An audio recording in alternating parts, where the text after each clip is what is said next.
Be ready. Start.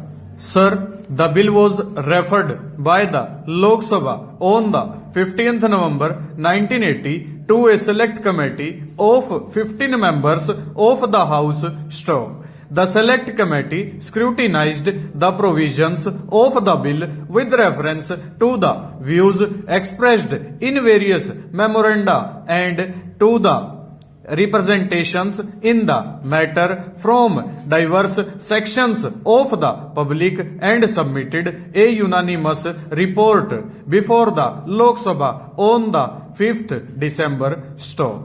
In the bill, as reported by the committee, two sets of amendments have been made in clause 3 thereof, and the substantive provisions in clause 4 have been modified, which I shall refer to later. Stop.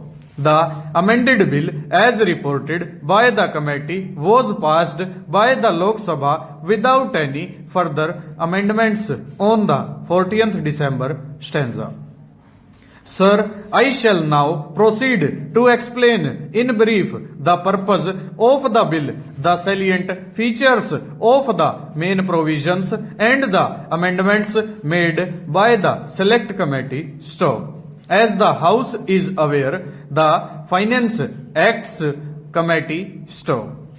As the House is aware, the Finance Acts of 1979 and 1980 have effected a change in the previous system of taxation of profits of companies and the dividends distributed by them. Stop.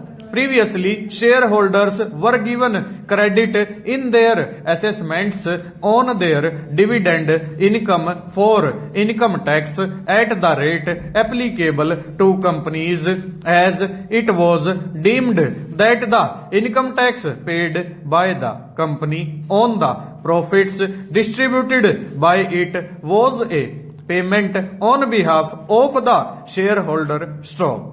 Under the revised scheme of taxation, this legal fiction has been abolished, and therefore shareholders are no more entitled to receive credit for the income tax paid by the company in respect of the profits distributed by it. Stop.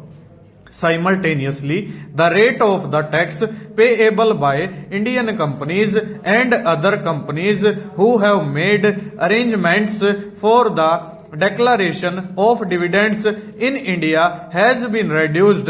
Stop. Further, the tax based on excess dividends and wealth tax on companies have been abolished. Stop. It was expected that with the reduction in taxes and the consequent increase in the distributable funds of companies, they would be declaring higher dividends both on their preference and ordinary shares. Stop. The government's intention in this behalf was clarified in the finance minister's speech in the Lok Sabha on the 20th April 1980. Stop. However, in the case of preference shareholders who, according to their contracts, are entitled to dividend at fixed rates, this expectation did not materialize. Full stop. Over.